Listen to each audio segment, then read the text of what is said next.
Crime चक्र। और रानी, क्या क्या पढ़ाई कर रही हो कॉलेज में? तुम्हारा फेवरेट सब्जेक्ट कौन सा है?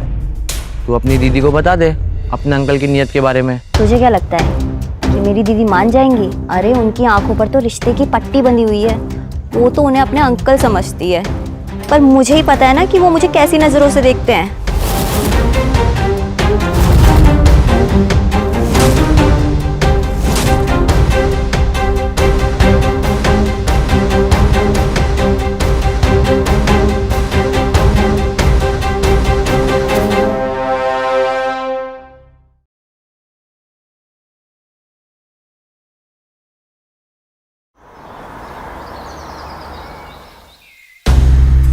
नमस्कार, मैं हूं रानी चैटर्जी। क्राइम चक्र में आप सभी का स्वागत करती हूं। समाज में कई बार मासूमियत को इस तरीके से दबाया जाता है कि अगर वो आवाज भी करती है तो किसी को उसकी आवाज सुनाई नहीं देती, और ज्यादातर इसका शिकार ऐसे लोग हो जाते हैं जो कुछ बोल पाने की हिम्मत ही खो देते हैं। ऐसे में उन्हें कोई उम्मीद की किरण नजर ही नहीं आती, लेकिन जब कोई किरण बनकर जिंदगी में आता है तो रोशनी अपने आप आ जाती है। रानी के जीवन की वो रोशनी था सुरेश। दोनों ही अच्छे दोस्त थे, क्लास के टॉपर थे और एक दूसरे की मदद करते थे, पर समाज की बुराइयां किस रूप में कहां घर कर जाए ये किसी को नहीं पता। अब सुरेश और रानी इससे कैसे बचेंगे, आइए देखते हैं। अबे सुरेश, सिगरेट पिएगा? नहीं, मैं थोड़ा जल्दी में हूँ। हाँ पता है, रानी से मिलने की जल्दी में। वो बात नहीं है, एग्जाम पास आ रहे हैं। तेरे तो मजे है लड़के। लड़की घर बुला दी तुझे? हाँ तो मैं स्मार्ट हूँ, तुम लोग के जैसा क्लास बंक नहीं करता हूँ। हाँ वो तो है, तभी तो सुन ली तेरी कि नहीं। देख, फालतू की बात मत कर, काम क्या है ये बता। हाँ जानता हूँ, पढ़ाई में ज़्यादा गुम मत हुआ कर। कभी किताब से नज़र हटा के लड़की के दिल में झांके कर। मेरे पास तेरे फालतू बातों के लिए कोई जवाब नहीं है। मुझे पढ़ाई के लिए लेट हो रही है, मैं जा रहा हूँ। तू अपना टाइम पास यहाँ पे करते रहे, ठीक है? बाय।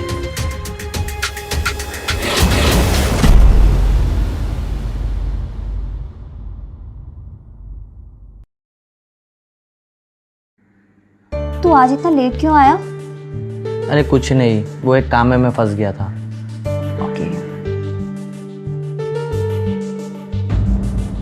अच्छा, मेरा ना चाय पीने का बहुत मन कर रहा है, तू भी पिएगा?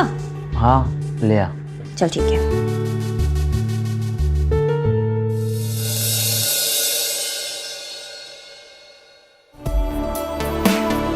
सुरेश, हाँ चाय बाद में पीते हैं, अभी ना कुछ और करने का मन है।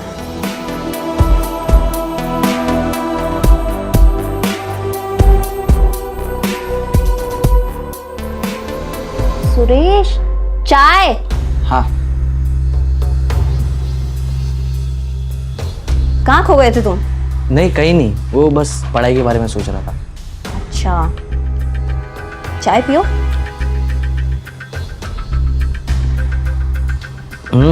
बड़ी अच्छी चाय बनाई हो। Thank you. अच्छा सुनो, हाँ मुझे ये क्वेश्चन समझ में नहीं आ रहा है, जरा समझा दोगी? हाँ। ये वाला।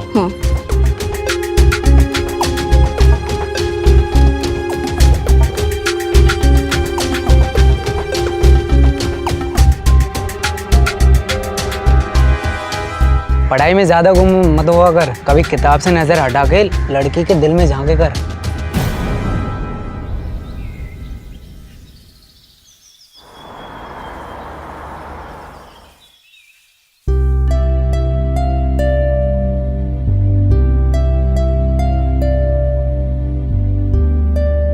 दी, ये सब क्या कर रही हो? आज ना तो मेरा जन्मदिन है और ना आपका। अरे तो फिर ये सब किस चीज के लिए? अरे वो जीवन अंकल आ रहे हैं ना आज। जीवन अंकल? हाँ। मेरे कोई अंकल नहीं है वो। अच्छा, अगर वो मेरे अंकल हैं और तू मेरी बहन है तो वो तेरे क्या हुए? तुम्हारे अंकल होंगे वो, मेरे कोई सगे नहीं है।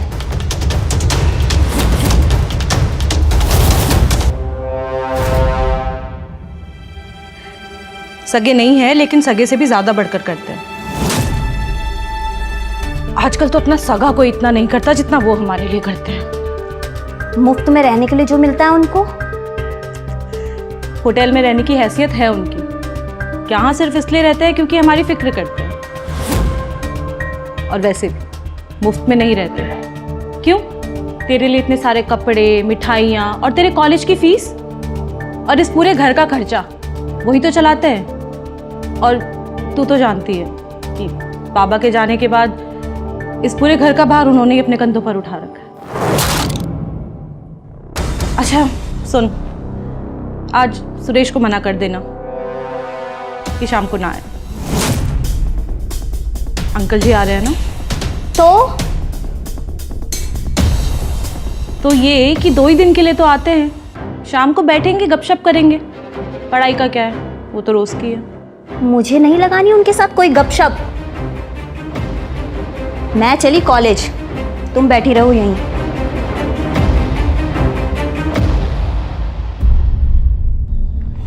इतनी भोली है मेरी रानी, अच्छे बुरे का फर्क भी नहीं समझती। तो इसमें परेशान होने वाली क्या बात है? तू अपनी दीदी को बता दे अपने अंकल की नीयत के बारे में। तुझे क्या लगता है कि मेरी दीदी मान जाएंगी? अरे उनकी आंखों पर तो रिश्ते की पट्टी बंधी हुई है। वो तो उन्हें अपने अंकल समझती है, पर मुझे ही पता है ना कि वो मुझे कैसी नजरों से देखते हैं। तो अब करना क्या है? कुछ नहीं, वो आएंगे, ढेर सारा सामान लाएंगे और दीदी से मीठी मीठी बातें करेंगे। और तब तक वो हमारे घर पर भी रहेंगे और मैं अपने ही घर पे घुट घुट कर जी रही होंगी। और जब दी बाहर चली जाती है ना, तो मुझे बहुत डर लगता है। ठीक है, मैं कुछ सोचता हूँ, लेकिन तब तक तू अपना ख्याल रख। और मैं अब तभी तुम्हारे घर पे आऊँगा जब तुम्हारे मामा जी चले जाएंगे। मुझे नहीं करनी बात तुझसे। और अंकल, आने में कोई तकलीफ तो नहीं हुई? नहीं नहीं, यहाँ आना तो हमें हमेशा पसंद है। लीजिए, रानी आ गई। जब से आए हैं 10 बार तेरे बारे में पूछ चुके हैं। चलो जल्दी पैर छुओ। अरे रुक्मणी, ये क्या? अरे नहीं नहीं नहीं नहीं, आओ आओ, बैठो। वैसे रानी, आज आने में इतनी लेट कैसे हो गई? मैंने कहा था ना जल्दी आना। वो दी, कॉलेज में ना एनुअल फंक्शन है, तो उसी की तैयारी चल रही थी। ठीक है। रुक्मणी, रानी बड़ी होकर और भी खूबसूरत हो गई है, बिल्कुल रानी की तरह लगती है। एक कप चाय और पीने का मन कर रहा है। जी जरूर।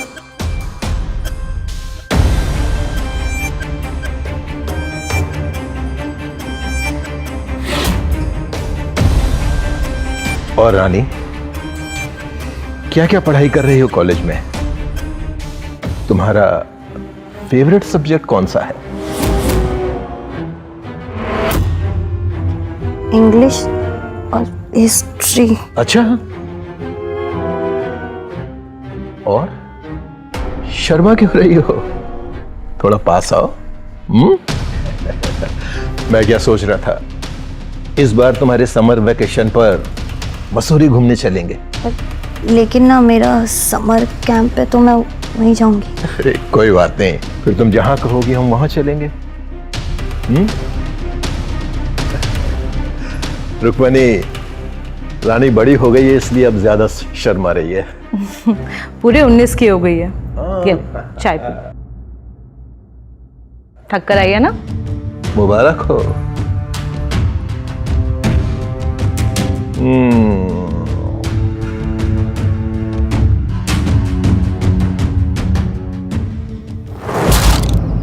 आज समाज में राम और रावण दोनों एक साथ देखने को मिलते हैं। कब कौन किस रूप में आपकी मदद करता है और कौन कब किस रूप में आपका फायदा उठाता है, ये कोई नहीं बता सकता। और उसी तरह का एक आदमी था रानी का अंकल। इंसान की शक्ल में हैवान, जो किसी भी हद तक जा सकता है। रिश्तों की आड़ में ये लोग ऐसे कारनामे करते हैं कि इन्हें रोकना भी आसान नहीं होता। सुरेश ने रानी की मदद करने का फैसला तो कर लिया, पर उसे भी नहीं पता था कि वो कैसे मदद करेगा। पर रानी को बचाना तो उसके लिए सबसे ज्यादा जरूरी है। आइए देखते हैं कि दोनों मिलकर इसे कैसे रोकते हैं। हेलो सुरेश, इस अंकल की हिम्मत ना बहुत बढ़ती जा रही है। अभी दीदी से कह रहा था कि उसे शाम को समोसे खाने हैं और दीदी शाम को समोसे लेने चली जाएगी, फिर मुझे बाद में बहुत डर लगेगा। तू टेंशन मत ले, मैं अभी मेरे घर पे हूँ, मैं अभी तेरे घर के लिए निकल रहा हूँ। और जैसी तेरी दीदी अगर बाहर जाए तो तू बस एक मिस कॉल मार देना, मैं पढ़ाई के बहाने तेरे घर आ जाऊँगा। हाँ ठीक है, पर मुझे बहुत डर लग रहा है। तू डर मत, बस एक मिस कॉल। ठीक है, मैं ऐसे ही करूँगी। ठीक है। रानी, हाँ दीदी, रानी, आई दी। आजकल के बच्चे भी ना सारा दिन। हाँ दी, क्या हुआ? अंकल को ना छोटे लाल के यहाँ के समोसे खाने हैं, तू खाएगी? हाँ, मेरे लिए भी ना 2 लेकर आ जाना। अच्छा ठीक है, तुम अंकल के पास बैठो, उनका ध्यान रखो, मैं लेकर आती हूँ। ठीक है। मैं आती हूँ अभी।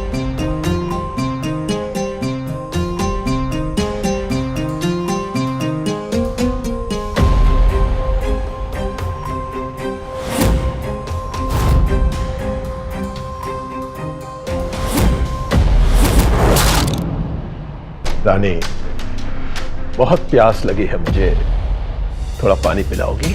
जी।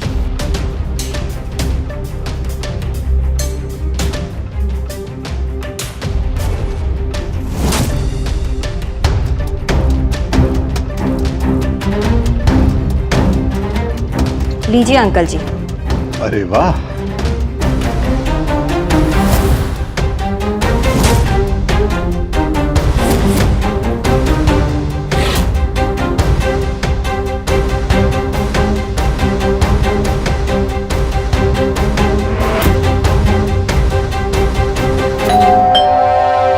अंकल जी, वो मेरा फ्रेंड आ गया है।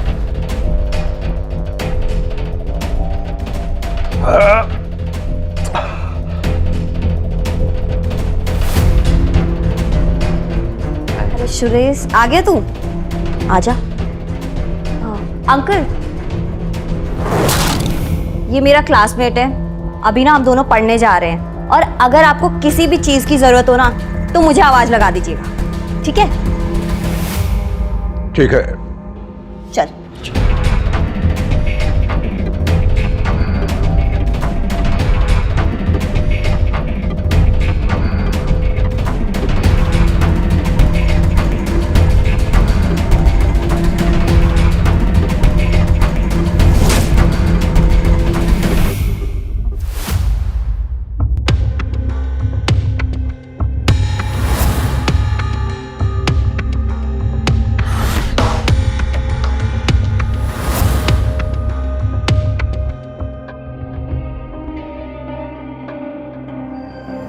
ये दोनों बेडरूम में क्या कर रहे हैं? देखना चाहिए।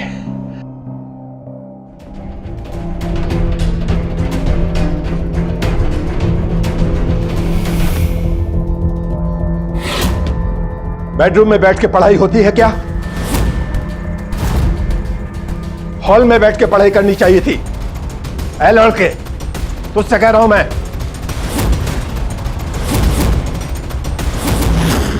अंकल, सुरेश नाम है इसका। हाँ, जो कोई भी नाम हो, सीधा बेडरूम में घुसा चला है। आप गलत समझ रहे हो अंकल। मैं गलत नहीं समझ रहा हूं, सब समझता हूं। बेडरूम है, बिस्तर भी लगा हुआ है, और जवान लड़की है। शर्म नहीं आती?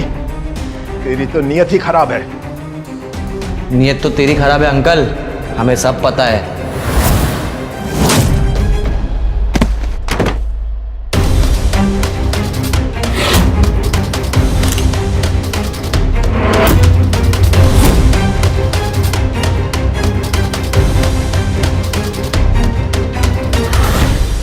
अकेली लड़की देखी और किस कर रहा है।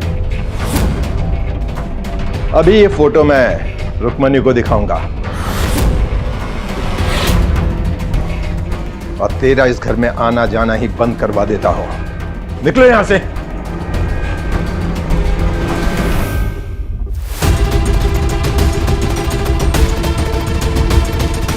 अरे रानी, मैंने मना किया था ना आज सुरेश को बुलाने के लिए।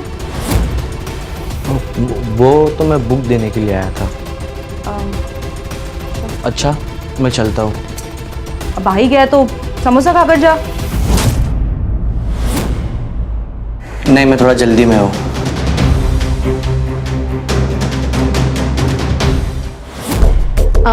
अंकल, एक चाय और चलेगी? रुक्मणी, कितना चाय पिलाती हो? बस अभी नहीं। वो क्या है ना कि शिखा की बेटी की तबीयत खराब है तो मैं हॉस्पिटल जा रही थी। आने में थोड़ा टाइम लग सकता है और रानी भी अभी सो रही है, इसलिए पूछ रही। नहीं, अभी नहीं। अरे हाँ, रानी आज कॉलेज नहीं गई? नहीं, कह रही थी आज नहीं जाना, अभी तक सो रही है। ठीक है, अच्छा तुम जाओ। ठीक है, आप ध्यान रखिए। हाँ।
अंकल, ये क्या कर रहे हैं आप?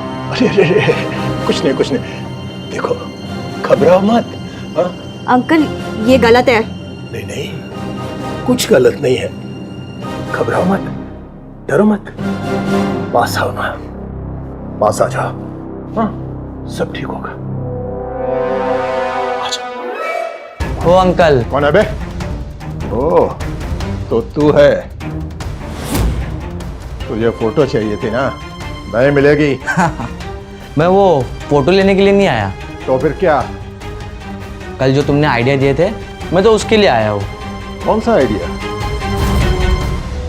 वही, जैसे आपने हमारी फोटो ली थी वैसे हमने तुम्हारी वीडियो ली है। वो देखो कैमरा।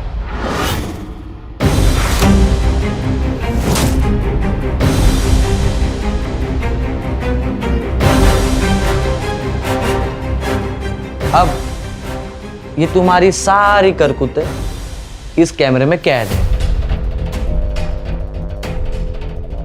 अरे कैसी बातें कर रहा है? मैं तो अपनी बिटिया रानी के कपड़े ठीक कर रहा हूं, बस, और कुछ नहीं। वो तो तुम कपड़े ठीक कर रहे हो या क्या कर रहे हो, वो तो बाद में पता चल ही जाएगा। अरे अंकल जी, मैं तो सिर्फ सोने का नाटक कर रही थी ताकि तुम वो सब कर सको जो तुम्हारे घटिया दिमाग में चल रहा है। अरे ऐसा कुछ नहीं है। तू तो मेरी प्यारी बिटिया है। मेरी बेटी की तरह है तू। ऐसा कुछ नहीं है जैसा सोच रहे हो। हाँ? वो तो तुम्हारी बिटिया है, लेकिन तू उसके अंकल के लायक का नहीं है। और अंकल सुन ले, आज के बाद अगर तू इस शहर में कहीं पे भी दिखाई दिया ना, तो ये तेरी वीडियो जाएगी सीधा पुलिस थाने,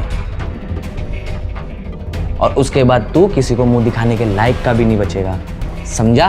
नहीं नहीं नहीं, ऐसा मत करना। हाँ, ये तो मेरी बिटिया है।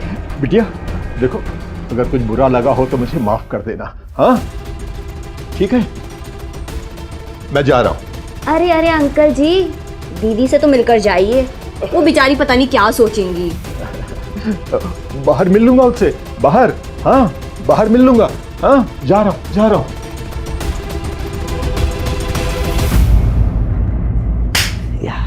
फाइनली हमने कर दिखाया। उस ठरकी के अंकल को भी भगा दिया और हम भी बच गए। यस।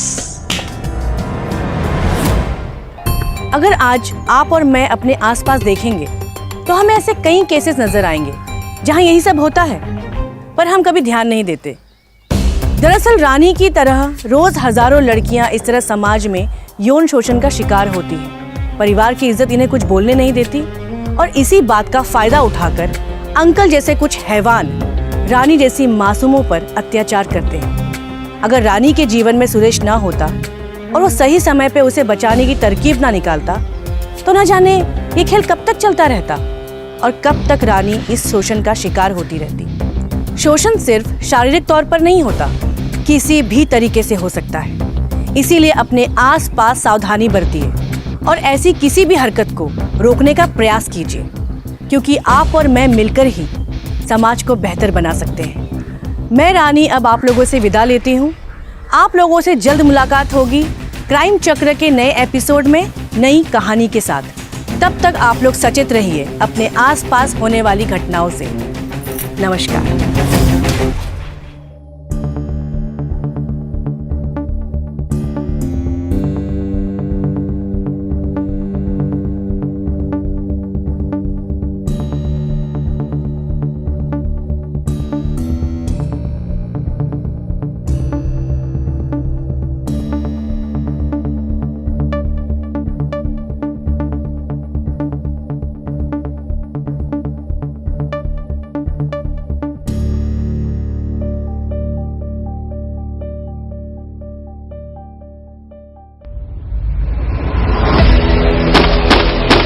क्राइम चक्र